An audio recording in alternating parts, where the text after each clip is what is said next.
Hello ladies and gentlemen, and welcome back to Up the U's, the channel dedicated to my love and hopefully your love, all things Colchester United. As always, please head over to our social media pages at Up the U's Official, and don't forget to like and subscribe. Apologies for there not being an upload last week, but I had an amazing opportunity and was invited onto Match Channel Jills in the Blood to give my thoughts before and after the game. I will leave a link in the description to both videos. Please head over there and give them a watch, and also show Matt and his channel some love. But we're back this week with our normal show, and let's talk about yesterday's match away at the Poundland Bescot Stadium as the U's face Walsall.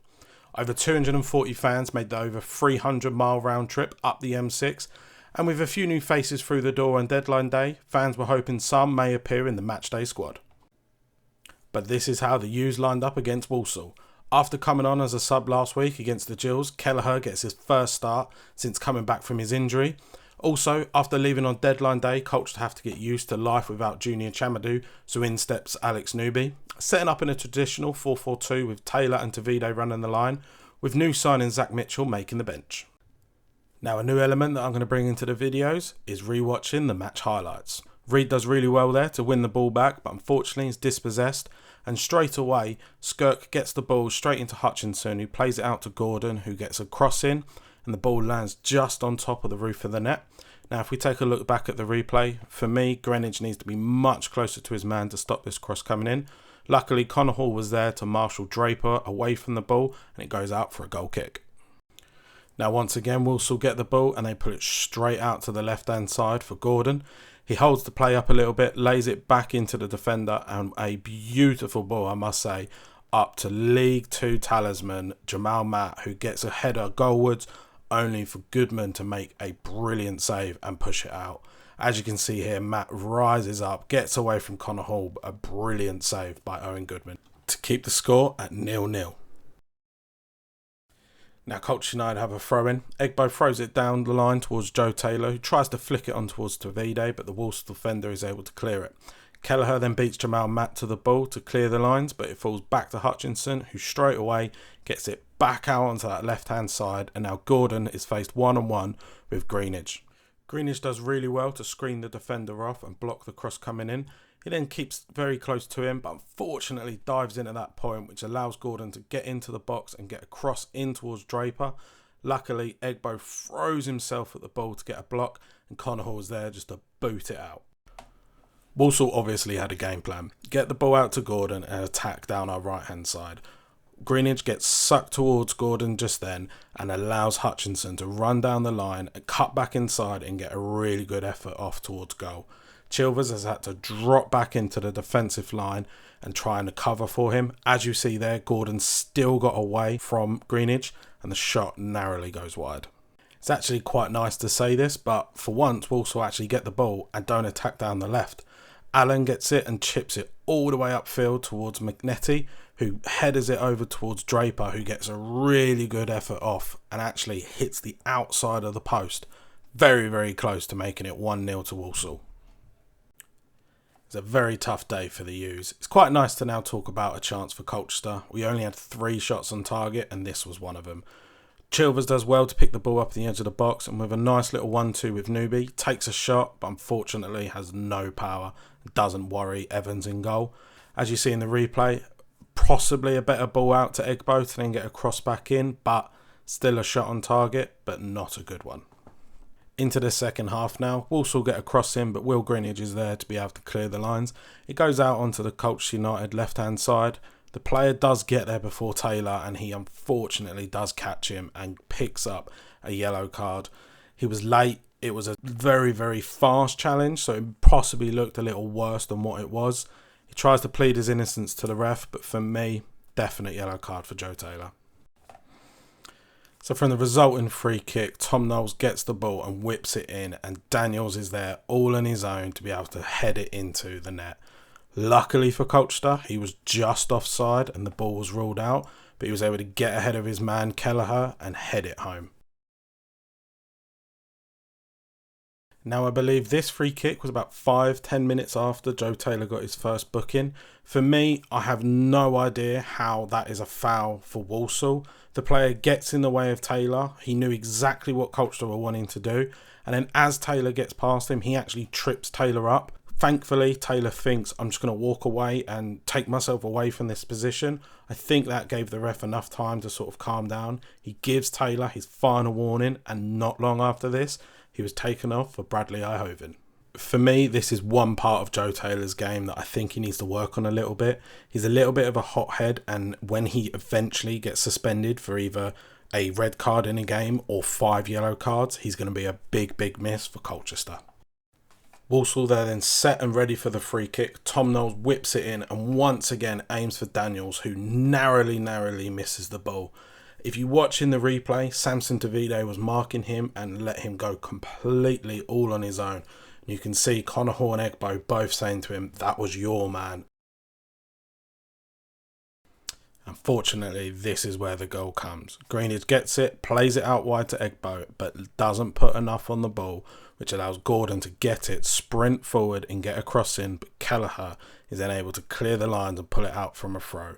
Fortunately, Walsall take a quick throw back into Gordon, who lays it into Hutchinson, who then brings it forward, and a few cute little passes from Walsall on the edge of the box puts it back out to Gordon, who crosses it in, but this time Connor Hall is there to clear the ball.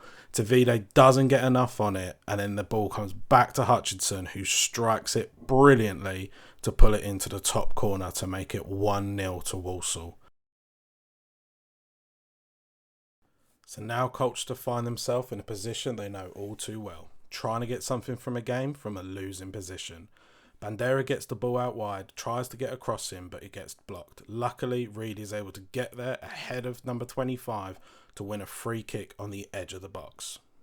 I imagine there was a bit of talking between Reid and Chilvers as to who was to take this, but Reid obviously felt confident and wanted to give it a go, and narrowly misses the left-hand post. For me, I think Chilvers would have been in a better position to try and whip it into that top corner, but still a very good effort. Goodman takes a free kick and lumps it upfield for Samson Davide to battle against Daniels and knock the ball down for Bradley Ihoven, who tries to run towards goal.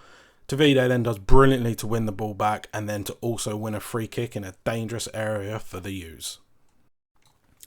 Chilvers and Reid standing over the free kick again, but this time Chilvers whips it in and Connor Hall was able to get his shot goalwards, but just lacked a little bit of power.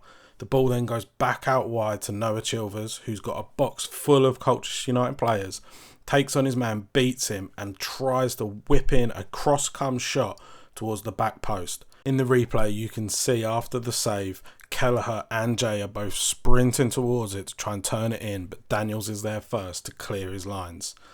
Arthur Reid with a corner whips it in, only for Evans to punch it out. Fortunately, falls back to Arthur Reid, who crosses it in for Connor Hall, whose headed shot is brilliantly saved by Evans. He has kept Walsall in this game and 100% kept it at 1-0 Walsall. Not a good day for the U's. We had our fair share of possession at 55%. We also had 10 shots on goal. Unfortunately, only 3 of them shots were actually on target, so we need to start working and getting more shots on target. For me, my man of the match for the game was Arthur Reid. So far this season, he has looked very strong in that midfield, but you can clearly see he needs someone next to him that's a bit more defensive minded. Noah Chilvers playing there as a deep line playmaker does work, but at the moment we don't need that, we need a defensive cover. I was also invited onto Walsall FC Vlogs this week to discuss the match, so I'll leave a link in the description to that video. Again, please head over and show Ross some love. Friday saw the close of the transfer window, and with a few new faces and an old face come into the club, the U's bolstered their squad for the season. Although the way it ended wasn't how he and us fans wanted it to, I just want to say good luck to Junior Chamadou. Making his debut at 16 and then going on to making 82 appearances and scoring 6 goals, and some of them absolute worldies. The 95th minute winner at home to Tranmere a few years ago springs to mind. You picked up the EFL Young Player of the Season last year and got into the EFL and PFA Team of the Season when we were in another relegation scrap. I just want to say thank you, Junior. Now moving over to the newcomers. Yassine Ennaya, who has gone straight out on loan to Malden and Tiptree, Zach Mitchell, Jay Mingy, and welcoming back Owara Edwards. Are these signings the ones that we needed? Yes, I think so. Mitchell is a highly regarded central defender, and with Nico Lawrence out for a few months, he can make a few appearances alongside Connor Hall and Fikra Kelleher. But when Lawrence comes back in, he's a brilliant substitute and backup with Tom Dallison. Jay Mingy was the next one through the door, and he's a very promising central midfielder that came through the West Ham Academy before signing for Charlton in 2019.